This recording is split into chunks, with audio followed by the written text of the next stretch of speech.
Hey guys, welcome back to my video. কেমন আছো তোমরা সবাই? আশা করি সবাই খুব ভালো আছো, সুস্থ আছো। আমার চ্যানেল লেজি গার্ল শিল্পাতে তোমাদের সবাইকে অনেক অনেক অনেক ওয়েলকাম।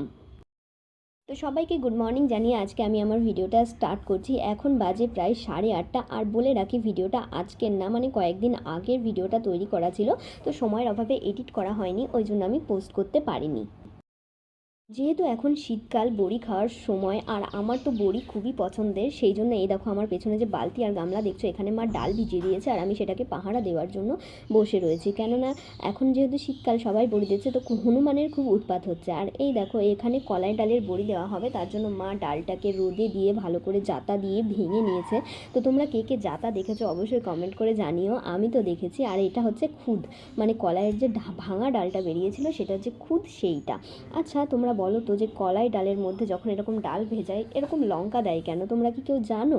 যদি জেনে থাকো অবশ্যই কমেন্ট করো। আর এই দেখো এটা হচ্ছে আমাদের নিচের সবজি বাগানটা, কি সুন্দর ঝকঝক করছে না সবজির পাতাগুলো। আর এই যে মা এখানে কুমড়োটাকে কুড়িয়ে নিচ্ছে, সরি কুড়িয়ে নিচ্ছে না, মানে কুমড়োটা পেড়ে কেটে ধুয়ে নিচ্ছে, তারপরে এটাকে হচ্ছে কুড়িয়ে নেওয়া হবে ওই যে কোড়ানিগুলো থাকে না ওটা দিয়ে। তারপরে আমরা এগুলো সবাই মিলে ধুতে যাব। তো এখানে আমি আর ভিডিও করিনি, কারণ আমি একটু কাজে গিয়েছিলাম।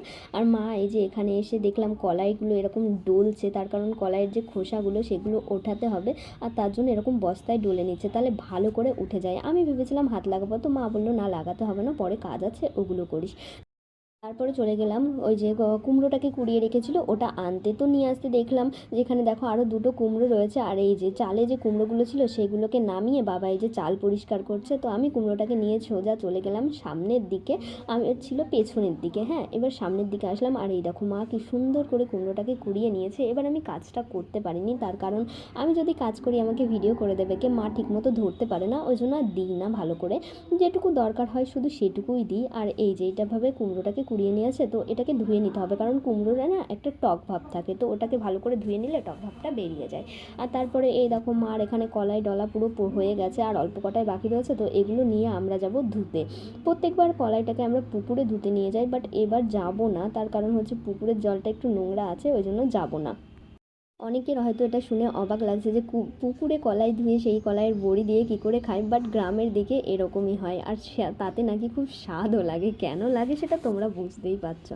তো আমিও চলে গেলাম, এই যে আমরা পুকুরে ধোবো না, টাইম কলের যে জল আছে সেইখানে আমরা কলাইটাকে ধুয়ে নেবো। তার জন্য মা আগে চলে গিয়েছে, আর আমি এই যে বালতি গামলা আর হাতে এই যে ফোন নিয়ে চলে গিয়েছি। এই দেখো কুমড়োটাকে আমরা এখানে ধুয়েও নিয়েছি, ধুয়ে এভাবে জল ঝরানোর জন্য এখানে রেখে দিয়েছি। আর এরপরে হচ্ছে কুমড়োটাকে দেখো কি সুন্দর সাদা সাদা হয়েছে। আর এরপরে আমরা কলাইগুলোকে ধুয়ে নেব, মানে ডলা হয়ে গেছিলো, এক ধোয়া দিয়ে সেই খোসাগুলোকে বার করে নিতে হবে। কি সুন্দর পরিষ্কার জল, তাই না?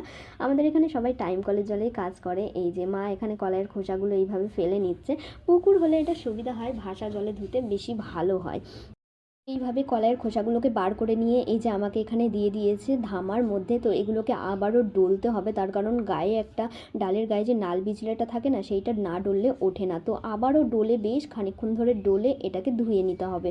তারপরে আবারও ডলতে হবে, আবারও ধুতে হবে, মানে হাতের যা অবস্থা হয় না, হাত ব্যথা হয়ে যায়। আর এই দেখো এক হাতে ফোন ধরে এক হাতে কাজ করতে গেলে এরকমই হয়।